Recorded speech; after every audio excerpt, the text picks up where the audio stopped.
راحت پروین بنت محمد ذاکر حسین. السلام علیکم ورحمۃ اللہ وبرکاتہ. نحمدہ ونصلی علی رسولہ الکریم. اما بعد. جناب صدر حکم صاحبان اور معزز سامعین و سامعات، میں اپنی خطبے کا آغاز علامہ اقبال کے اطلاقات سے کرنا چاہتی ہوں کہ نہیں تیرا نشے منقصر سلطانی کے گنبد پر، نہیں تیرا نشے منقصر سلطانی کے گنبد پر، تو سائے ہے دشہرا پر پہاڑوں کی چٹانوں میں. محترم حاضرین و حاضرات، ہندوستان کی امت مسلمہ جن مسائل سے دوچار ہے وہ گنتی کے دوچار نہیں ہے. ہندوستان کا مسلمان محسوس کرتا ہے اس کی جان، مال اور آبرو خطرے میں ہے، اور اس کی تہذیب اور اس کی مذہبی رسوم و رواج، اس کی معاشرت، اس کی معیشت، اس کا اسلامی سیاست ہر ایک خطرے میں ہے. حتیٰ کہ اس کی مسجدیں بھی خطرے میں ہے. قرض کے بے شمار اور ہمگیر مسائل کا ایک جنگل ہے جسے ہندوستان کی امت مسلمہ دوچار ہے. ان مسائل کی صورت حال کا کیا علاج ہے؟ کیا مسلمان مایوس ہو جائے؟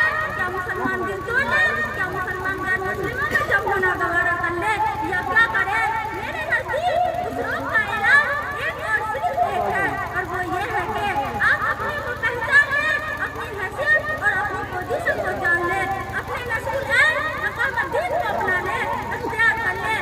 آپ کی حیثیت داعی حق کی حیثیت ہے، اور آپ کا مقام مجاہد فی سبیل اللہ کا مقام ہے. معزز سامعین و سامعات، اپنے انسانی بھائیوں اور بہنوں کو اسلام کی دعوت دیجیے. اس طرح آپ کے مسائل حل ہوں گے. اپنے برادران وطن کو حق کی طرف بلائیے. اس طرح آپ کی الجھنیں دور ہوں گی. ہندوستان کی بچھڑی جاتیوں کو اگر کوئی اوپر اٹھانا چاہتا ہے تو اسے اسلام کی تبلیغ کرنا ہوگی.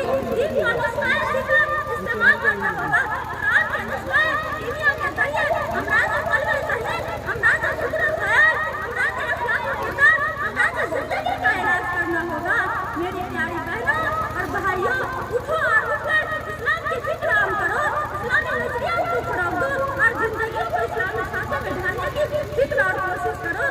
سماجی بجان اگر دور کرنا ہے، انفرادی اور اجتماعی عدالت قائم کرنا ہے، سماج سے چھوٹ چھاٹ اور اونچ نیچ کو مٹانا ہے، بھوکوں کی بھوک اور پیاسوں کی پیاس کو بجھانا ہے. فرہنگی تحصل بنیادوں سے اگر اپنے وطن عزیز کو بچانا ہے، آئے بہادروں اٹھو اور اٹھ کر اسلام کا جھنڈا بلند کرو.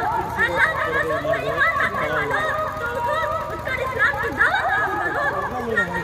اور اسلام کے تمام باشندوں کو اسلام کی نماز سے مالا مال کرنے کی ساری کوششوں انجام دو. معزز سامعین و سامعات، اگر تمہیں اپنے ہندو بھائیوں سے محبت ہے، اگر تمہیں اپنے ہریجن بھائیوں سے محبت ہے، پیار ہے، اور اپنے اونچی نیچی جاتی بھائیوں سے محبت ہے، اپنے کالے گھوڑے بھائیوں سے محبت ہے، اپنے غریب اور امیر شہری اور دیہاتی پڑھے لکھے اور بے پڑھے بھائیوں سے محبت ہے، تو اٹھو اور اٹھ کر اسلام کی فکر پھیلاؤ، اسلامی اخلاق کی تعلیم دو، اسلامی مساوات کو عمل میں اختیار کرو.